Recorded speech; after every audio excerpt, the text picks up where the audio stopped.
Le bénévolat, bien sûr, est en train de changer de visage.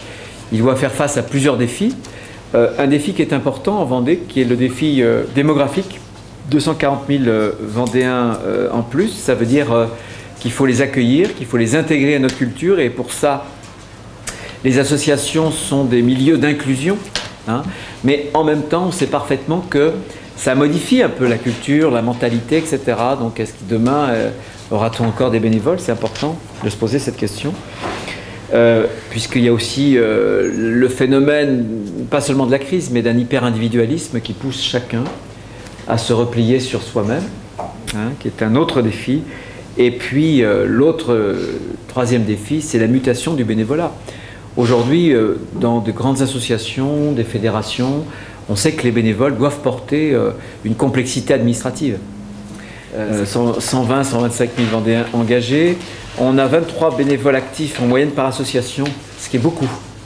Parce qu'on est champion de France des associations, mais en même temps, 23 bénévoles, c'est important quand on sait qu'en France, c'est en moyenne 15 bénévoles par association.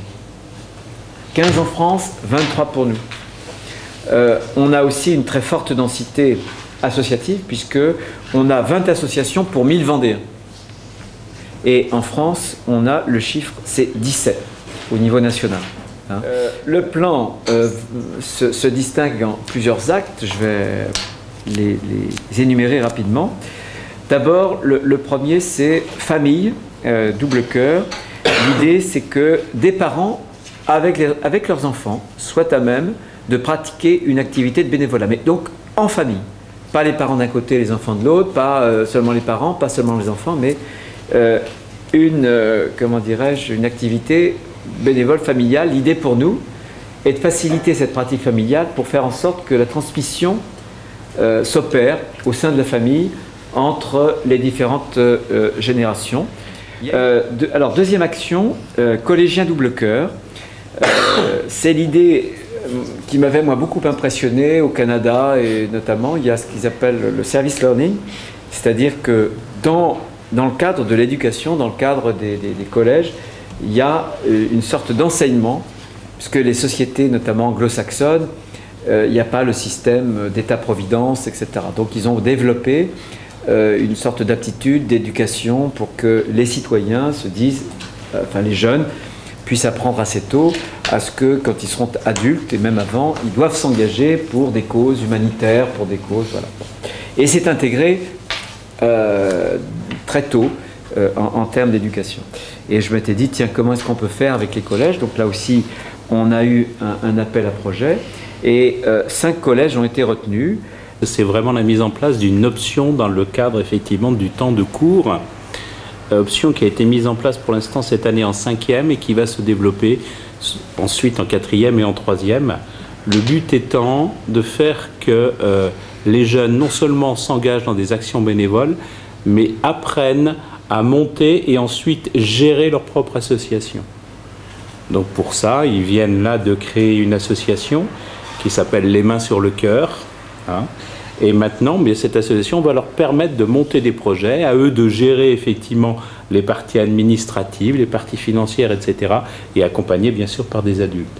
Et puis on s'appuie aussi fortement sur tout un réseau, c'est-à-dire que chaque action est appuyée sur une association locale. Hein. Que ce soit des associations, pour l'instant les jeunes sont en train de faire des associations, des actions humanitaires. Donc on travaille avec le Téléthon, on travaille avec Opération Orange Sœur Emmanuel par exemple. Donc il peut y avoir des dimensions locales ou internationales. C'est le cas avec l'Opération Sœur Emmanuel. Et puis dans la deuxième partie de l'année, ils vont se lancer sur des opérations, et là ils vont choisir directement, soit au niveau sportif, soit au niveau culturel, soit au niveau loisir. Donc ça sera aux jeunes de déterminer ce type d'action.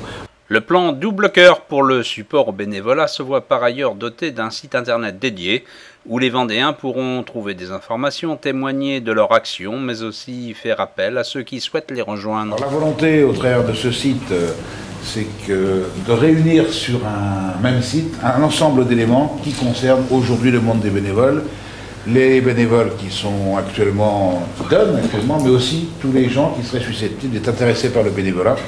Et c'est ce que l'on voudrait toucher, comme le disait le président tout à l'heure, un peu les gens qui arrivent et qui seraient intéressés pour s'investir. Donc ce site fera le lien entre les associations et les Vendéens qui souhaitent s'engager bénévolement. Ça, c'est important. Je crois qu'il n'a pas pour mission de vouloir se supplanter à telle ou telle chose qui peut exister au niveau du département ou dans d'autres sphères. La volonté, c'est de réunir sur un site la globalité de ce qui peut intéresser un bénévole aujourd'hui dans le département ou quelqu'un qui a envie de le devenir. Donc, trois volets principaux que l'on retrouve, voilà où la petite main se balade, le plan Vendée Double Cœur, qu'est-ce que c'est?